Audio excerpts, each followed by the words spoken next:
This podcast is part of E2C Network, where we share the whole Auburn experience. Hello and welcome to War Horses, the only college equestrian podcast that checks through every score sheet for all the meets just to see if there are any math errors. I'm your host, Auburn Elvis. Let's talk about some college equestrian. We are no longer in the preseason. The 2022-23 NCAA college equestrian season has begun. We had 5 meets ridden this weekend and it was pretty exciting. So let's get started and recap this week's action. First, we'll get started with some meets that happened on Friday. First up is South Carolina at Delaware State. Now, if you'll remember last year, South Carolina started off their season with some pretty rough road trips, and then they piled up a bunch of losses early, and things never really got much better for the Gamecocks. Not this year, though. They started off the way you would want to do it, if you're a Gamecock fan. They went on the road to visit Delaware State, and this one started out a little close. South Carolina would get a point, then Delaware State would get a point, and they went back and forth like that for a little bit, and then things kind of shifted. South Carolina would get 2 points, or maybe 3, and then Delaware State would get 1, and it sort of went on like that until you had the final score of South Carolina 14, Delaware State 6. So, like I said, this was a really good result for South Carolina. They really wanted to start the season off strong, and things seem to be going exactly how they want them to go. I will say that for Delaware State, they were definitely the underdog in this. They maybe had a chance to pull off the home upset. I think they actually did do pretty well. There's some encouraging things they can take away from this meet. Like I said, it was close to start out, and so I'm sure they're going to use this as a way to, get better through the rest of the season and maybe make some noise in the ECAC conference. Now, once that meet concluded, then South Carolina turned right around and they rode against Minnesota Crookston. This meet only had 4 riders in every event, and South Carolina jumped ahead and pretty much stayed ahead the whole way start to finish. South Carolina ended up 13, and Minnesota Crookston ended up with 3. So, another big win for the Gamecocks. Like I said, everything went really well for them this weekend. I'll also say that for Minnesota Crookston, it wasn't too bad, considering that they're a fairly new program.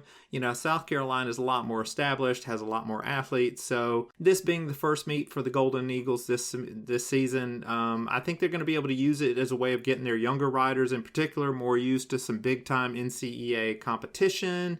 Oh, one other thing to talk about here is if you were following me on social media, you would know that also this meet was the first meet for the new assistant head coach of Minnesota Crookston, Haley Pembroke. Now, she is a former Auburn rider, and this is the part where I say my catchphrase for her, which is, if it's Pembroke, don't fix it. Now, longtime fans of the show will remember that I had Haley on as a guest a few years back, just as she was graduating from Auburn and going into grad school over at Nebraska. And we might have to check back in with her and see if she'd be willing to come back on the show and do another interview. So we'll see.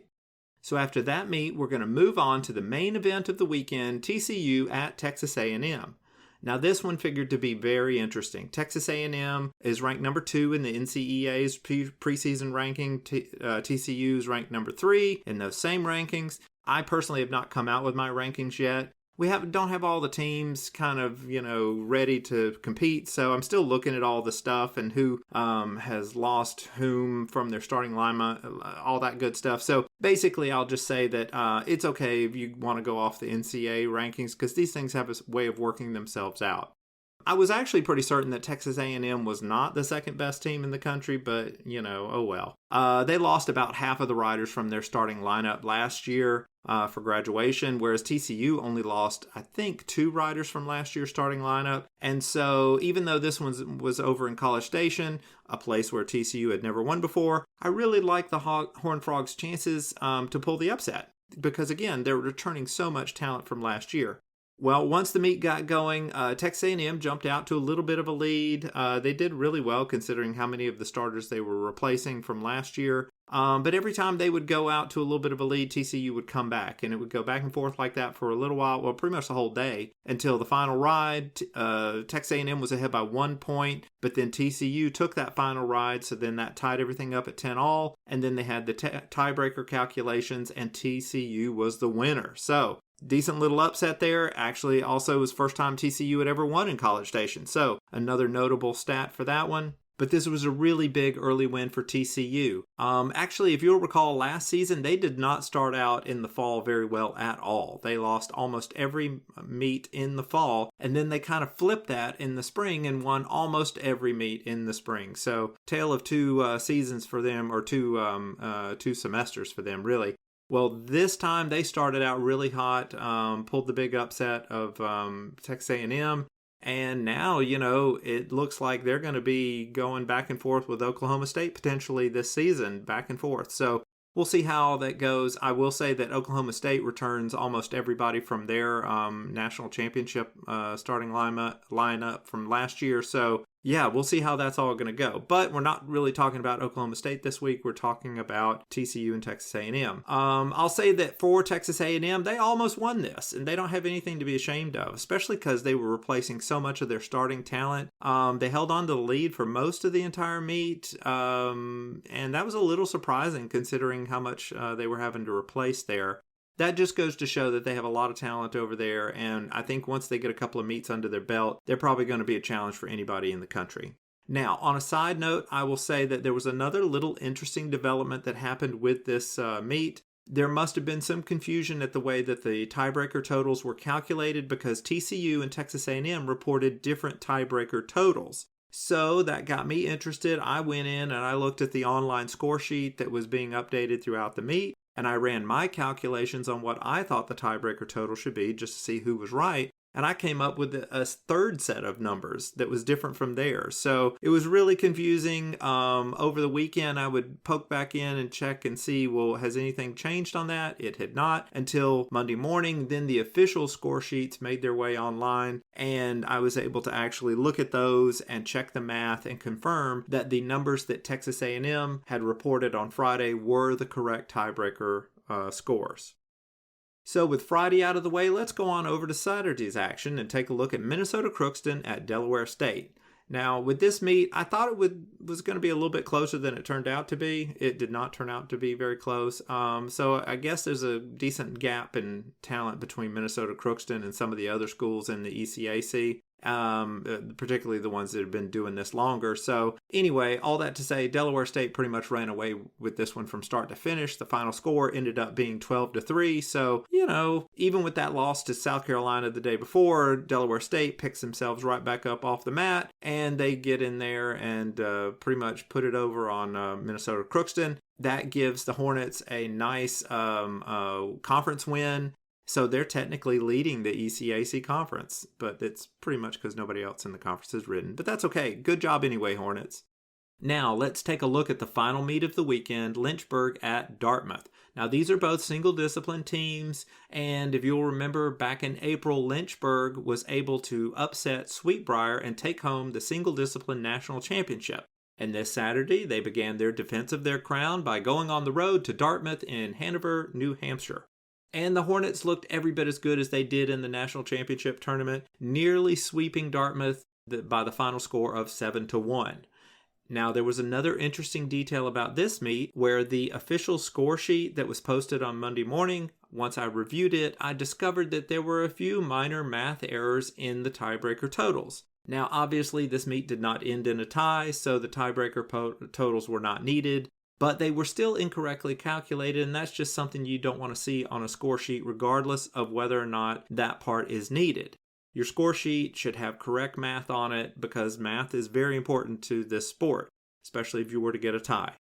So at this point, I want to backtrack just a little bit and go back in time and tell you a little bit of a story. So I might have alluded to this story in the past here and there, but I don't think I've actually ever told it on the podcast yet, so I'm going to go ahead and do that now. One of the things that I do is I track statistics so that when there is a big meet I'm covering, I can actually go out and tell people, okay, when these two riders are matched up, we expect this rider to beat that rider in a head-to-head. And all that is calculated based on the winning percentages that these riders have done throughout their careers. So the way I do that is there's no real one location that you can find all these statistics. Basically, everybody has their score sheets, and that's just what it all is. So if you want a cumulative set of statistics, you have to go out and do it yourself. So I go through and I look through every score sheet and I enter it into a nice fancy spreadsheet that I've got, and it helps me enter and track the data. Now, near the end of last season, I was going through this process. I had a little bit of a backlog of some score sheets that I had not entered into my spreadsheet yet. And when I was going through these, I noticed that a lot of these score sheets had some minor errors, particularly with the tiebreaker calculations. Now, most of these were for meets that did not require a tiebreaker, just like in that Dartmouth-Lynchburg situation that happened this weekend. But still, you don't want math errors on your official score sheet. So once I discovered these errors, I went back and I started reviewing every single score sheet for the entire season. And I found out that somewhere between 2/3 and 3/4 of all of the score sheets for the entire sport had some sort of error in the math on them somewhere. Now, that's pretty unacceptable. And in looking at it and doing the research, I was able to pretty much make an educated guess that these errors were happening because there was essentially a cell or calculations in some of the spreadsheets that all of these schools were using had somehow gotten corrupted or messed up, and nobody had noticed, and so everybody was using these spreadsheets, but they had an error in them. And I want to say that this wasn't just any particular school. This was every school. Every school in the nation, at least all of the dual discipline schools, had issues with meets that they hosted. There were math errors with their score sheet. So what I did was, one important detail is none of the errors would have caused the winner of the meet to be different. Okay, so none of these were a significant enough problem that it would have flipped who won the meet. So with that in mind, I decided, okay, I'm not going to call this out and make a big hoopla over this. What I'll do instead is I'll write up a summary of my findings. I'll have some examples, and then I'll show the math and say, okay, here's how it should work based on the tiebreaker rules that are in the NCEA rulebook. And I put all that into a big email, and I sent it off to the NCEA, and they said, oh, well, we'll look into this. So from what I saw this weekend, fast forward to now, there have been some changes in that spreadsheet because it doesn't have the kind of errors that it had last season. Really, the only error that we saw, like I said, was that Dartmouth-Lynchburg error, and it was different than the types of errors I saw last year. So I think what it is they were using the correct spreadsheet that has all the stuff, but they had a human operator error over there at Dartmouth, and somebody must have accidentally, when selecting a field, must have messed up the math behind that field or something. It couldn't be that it was the same spreadsheet from last year. And none of the other score sheets from this weekend had anything close to that kind of an error. They didn't have any errors. So this was just a one-time thing, I think. But unlike last year, I'm not just going to say, oh, okay, well, we'll sweep this under the rug and let the NCAA handle it. Last year, it was near the end of the season when I discovered it, so I just handled it privately. But this year, since we're at the very beginning of the season, whenever I find a math error, I'm going to call it out. I'm going to say, hey, you know what? This is not right. Y'all need to fix this because we got to bring some sunshine on this. We got to bring some light on this because, it's a score sheet. You really don't want the numbers on the score sheet to be wrong. That's the whole point of them, is to be correct. Oh, and just for those of you who might be new to the sport, the reason that you tend to have these errors is because you can't simply add up all of the jumping seat raw scores and all of the Western raw scores and just straight up add them together. And that's because the jumping seat events are based on a 100-point scoring scale, and the Western rides are based on a 70-point scoring set of numbers. So what you have to do is you apply a formula to the Western scores so that you can then add that adjusted Western total in with the jumping seat scores. And one interesting thing about that Western equivalency formula, which is what it's called in the rulebook, is some of the parameters of the formula change based on whether you're doing 4 riders in every event or 5 riders in every event. It also could change if you're doing multiple judges in the event.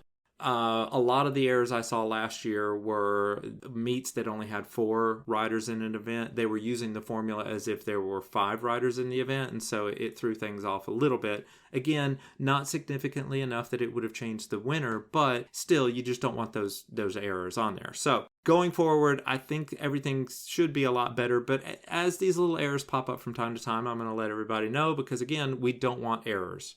So now with all that out of the way, we are going to take a short break right now. And when we come back, I will talk a little bit more about Auburn and what the Tigers are going to be doing over these next 2 weeks.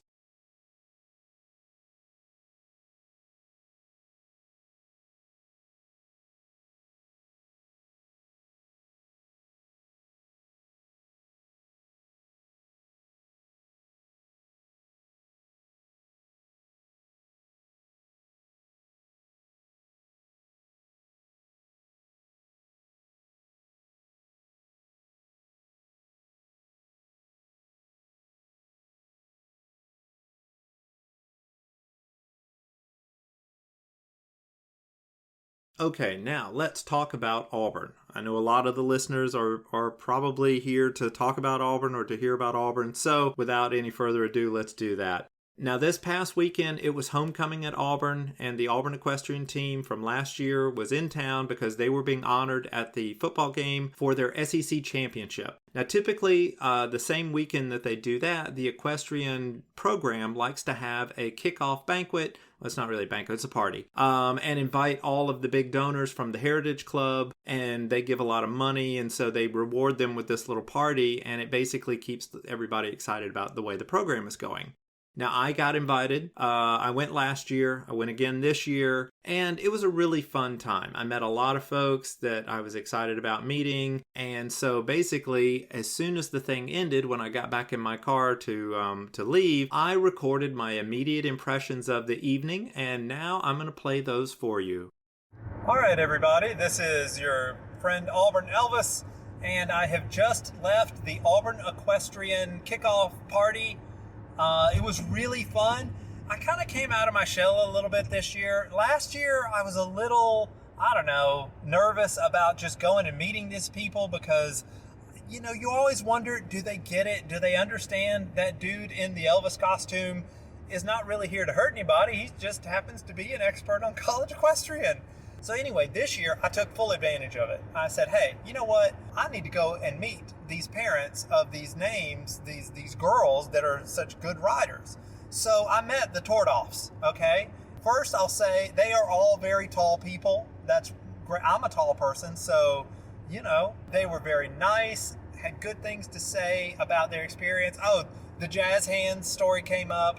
For those of you who don't know, during the media days when all the athletes get their pictures taken and they do the animated GIFs and little quick movies and they strut and they do all these poses and stuff, way back when she was a freshman, Olivia Tordoff, she did this one and it kind of looked like she had no idea what she was supposed to do pose-wise, so she just sort of threw her hands up and waved them, and it looked like she's doing jazz hands. And so she was, of course, a starter since the day she arrived at Auburn, and so she won a lot of points. And so that little GIF, animated GIF of her doing jazz hands, got a lot of play on the interwebs. And so I would start hashtagging it jazz hands whenever I would see it. And of course, it was very funny.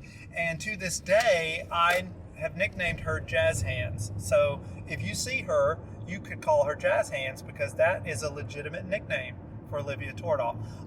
So little stuff like that. I got to meet the Ferrignos, which if you're above a certain age, that last name will mean something to you, and you'll be like, wait a minute, is that like Lou Ferrigno? Now, I have sort of cyberstalked these people a little bit, and yes, I knew going into this, it is like Lou Ferrigno because Ellie Ferrigno, the writer at Auburn, her dad is a gentleman named Rock Ferrigno, who is quite notable himself. He's been on 5 America Cup yachting teams, and they won one. So yeah, that there's that. But in addition to that, Rock Ferrigno is related to Lou Ferrigno. So I was able to go and talk to them, and they were very nice people. I went and talked to Madison Pardon's parents, her dad. Now, of course, they pronounce their last name Pardoon, but I pronounce it Pardon because it's funnier that way. And so that's what I am going to go with. I went and talked to former Western coach, assistant coach, Mary Maneely.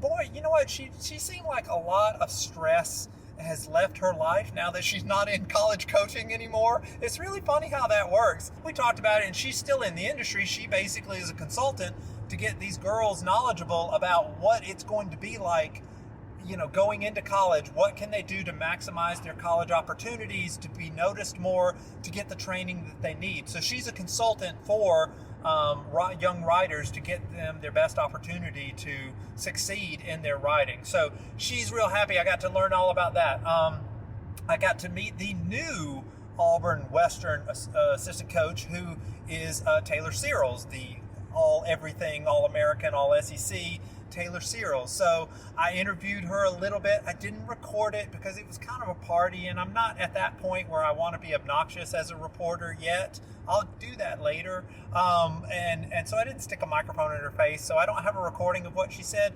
But basically the impression I got was that, she's really excited, and she feels like that her time at Auburn has really prepared her to step into this role as a coach.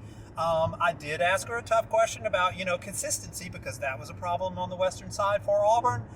And she gave me a coach speak answer, which is actually a good sign that she's learning the coach speak language. But she generally had positive things to say about the riders and the horses. She even complimented the horses. So if any of the horses are listening to this, you got a compliment from Taylor Searles. But yeah, no, that was fun. Talked with Jessica Braswell about associate coach, and she does the jump and seat side. Talked to her about uniforms, because if you remember from the last episode, I had Clint Richardson from the Auburn Uniform Database on here, and we went through some of the stuff that I knew. Well, there's all kinds of weird questions that we had that didn't make it into the show that I was able to ask Jessica about. Things like, okay, please just understand, this is all, we're just trying to get to the root of how uniforms work. These fitted outfits, they really need to be fitted and not have gaps. Like when you look at a man's shirt, if he leans over on a button-down shirt, you can see his t-shirt, or if he's got a hairy chest or something, you can see the gaps, in between the buttons. Well, you certainly don't want that to happen with a equestrian rider. So we're like, how does that work? How is it form-fitted? And so she was like, oh, it's Velcro. We have the buttons, but then there's also, Velcro. And I'm like, of course, that makes perfect sense. Because, I was thinking, well, is that front seam just a fake? Is that sewn, and then there's a seam in the back that you never see? And she's like, no, it's just a regular seam, but we have Velcro. So, mystery solved. I also asked her, how often do you change uniform or add a new uniform? And she said, she told me the lowdown on all that. I won't go into all the details, but, it's about as interesting as you would think that equestrian uniform discussion would be. Let that be whatever it is. I met other people. Oh, there were some alumni, because this is alumni weekend at Auburn, homecoming weekend. And so, I finally got to meet Megan Napick. Now, I know Megan Napick, sort of, but I've never actually met her, So, but I met her, and boy, it was so cool to talk to her. I'm like, hey, you're Megan Napick, you're really cool. And she's like, you're Auburn Elvis, you're really cool too. And we were able to actually talk shop. And there was a parent of a new rider from Canada, so she's the only rider Auburn has from Canada, so you'll be able to figure out who she is. And we talked a lot about just what I try to do with the statistics and try to, say who's favored in a specific ride. And Megan was like, oh, the riders, we pay attention to that. So when you don't pick us, we know it. And it kind of fires us up because we're trying to beat that. But, it's an honest assessment. And she even brought up a story about how when she was like a sophomore, back in the day, for some of y'all people, you don't know, the national championship tournament used to be a little weird, where instead of doing 5 riders against 5 riders, they would just do 4 riders against 4 riders in every event. And so what that meant was, all during the season, you're typically riding 5 riders in every event. But then when you would get to the national championship tournament, there would be some poor girl who was your number 5 rider that the coaches would have to say, sorry, you're not riding in the national championship, because there's only 4 spots, because, horses and needing to conserve the horses and not having enough, so we had to cut it down. Boom, boom, boom. Anyway, so back then, it was very important to try to predict, well, what will the impact be when you go down from 5 riders to 4 riders? Because if you're a really deep team, your 5th rider scores a lot of points for you. And not having that 5th rider can really, put you in a hole. Whereas if you're going up against a team where their top 4 riders are good, but their 5th rider is terrible, for them, going down to 4 riders is great because they get rid of a liability. So there were some articles that I wrote back in the day where I was talking about the effect that going down from 5 riders to 4 riders was going to have on every team. And I had to single her out and talk about how, well, you know what, she's the 5th rider. She's the one that won't compete because her numbers aren't as good. And, she was like, yeah. I mean, she didn't like hearing that, but she knew it. She knew it. She's the rider. So, but then of course the next year, her numbers get better. She gets better, and so she's not in that 5th position. Now, of course, the national championship changed to where they do 5 riders now, so that's not an issue, which is great. But for a while, it was a big issue. And so, just stuff like that, hearing that from the riders, it's like, oh, that's so cool. So, yeah, great evening. Got to see a lot of people that I knew, some of the rich people who go to all the meets and stuff. They're also donors, so they were there too. It was a great evening, and boy, I had a lot of fun. So that is my little, not so short recap of how the equestrian kickoff party went. Thank you very much. So yeah, if it sounds like I had fun, it's because I did. It was a blast seeing people and meeting people for the first time, and also meeting people that I sort of knew but I had not officially met. It's that weird situation with social media where you can actually become friends with somebody online even though you have never met them in person. Well, I'm in that situation with a bunch of you riders out there and your parents or some of the coaches or pretty much anybody who interacts with me on social media. So when I get that chance to actually go someplace where, you're not competing, we can all let our hair down and nobody's worried about, grading of your performance that I'm going to get or anything weird like that. It's just, nice to get around and talk shop and just kind of have some fun. And it turns out that sort of stuff is really fun. And at least for me it was, but I'm pretty sure it was fun for everybody. So that was a great evening and I really enjoyed going and doing that. Now let's look ahead to what Auburn is going to be doing this upcoming week. On Friday, September 30th at 3 p.m. Central Time. The Auburn Equestrian schedule doesn't actually show the time for the scrimmage. I guess they just don't feel like entering it into their schedules like every other team in the country does, but that's just Auburn being Auburn, I guess. Well, anyway, this Friday is going to be the scrimmage. I plan to be there. Hopefully it's going to be good weather. You never know with the hurricane down in the Gulf and all that, but hopefully it'll be nice weather and everybody can get to do their thing, and the new riders that Auburn is bringing into this freshman class will get a chance to show their stuff. And Auburn will definitely have some roster spots to fill. 7 of the 20 starting spots are open this year because of graduation. And those 7 made up about 30% of Auburn's average point production last year. So in order for the Tigers to remain at the top of the sport, they're going to have to replace those points, and they need to do it pretty quickly. The schedule starts out very challenging for Auburn. In 2 weeks, they're going to go on the road to Georgia, and then the following weekend, they're going to go out to California. They're going to ride against Fresno State and then UC Davis. So those 3 meets will be very challenging, and I'm just going to say it might be difficult for Auburn to start 3-0 this season.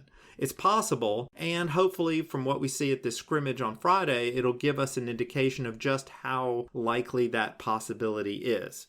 As I said, I'll be there keeping an eye on things, so if you're in the area, swing on by, come on by, say hi. And just like, at the kickoff party recap, it's really cool to see these people and meet people in person. So I've also been trying to put down a little primer for each of the teams in the sport, just, who lost what starters and all that good stuff. It's been slowing down because of the amount of time I've spent working on the new Elvis costume. Also, I've been making updates to a lot of spreadsheets and all that stuff, yada, yada, yada. But I will be giving my impressions on all the teams here coming up soon. It's just whether or not I'm going to do it all in one big episode or if I'm going to scatter them out. I think I'm going to scatter them out as it's appropriate because, like I said, some of these teams haven't even ridden yet. So now speaking of the meets coming up, this Thursday we have an interesting meet between Baylor and South Carolina. The Bears are traveling halfway across the country, and we'll see if the Gamecocks can continue the success that they saw in week 1. The next day, Baylor will make the short trip down into the Peach State and do battle against Georgia, and that one should be a good one. Both of these teams finished last season pretty close to one another, and, we'll see how it goes. After that, in the afternoon, Texas A&M will be visiting Fresno State, and I expect that the Aggies will bounce back from their close loss and look pretty good against the Bulldogs in that one. Now, the next day, we've got 3 meets on the schedule. First off is Dartmouth at UT Martin. This will be a jump and seat only meet. I think the Skyhawks are going to do pretty well considering how good Lynchburg looked against Dartmouth, but we'll have to keep an eye on that one just to make sure. After that, we have SMU visiting Oklahoma State. Now, that should be a good one. It'll give us a chance to see if the Mustangs have made up for some of the roster attrition that they had in the offseason. But I'll tell you, I really think this one's going to go to the Cowgirls just because, well, one, they're the number 1 team in the defending national champions. And 2, they only had 1 starter from last season's starting roster that left because of graduation. So they're basically in that same boat that TCU is in, where they are enjoying another year that is practically the same as last year, at least from a roster standpoint. And then the last meet of the weekend will be Texas A&M at UC Davis. Just like their meet from a day before, I expect Texas A&M to look pretty good against UC Davis. Well, those are all the previews for week 2. Man, it's exciting to think about the new season beginning. Doesn't seem like that long ago we were wrapping things up down in Ocala, and now here we are kicking things off again for another year. And I think it's going to be a fun one. Well, that is all for this episode. I am your host, Auburn Elvis. I'll thank you very much for listening, and war horses. Thank you for tuning in to today's episode on the E2C Network. On your way out, I want to remind you to stop by e2cnetwork.com. It's your one-stop shop for all our content across our podcast, YouTube channel, and much more. To stay up to date with us, make sure you're following social media accounts such as Facebook, Twitter, and Instagram. While our content here may always be Auburn sports heavy, if it's orange and blue, it's what we do. War Eagle.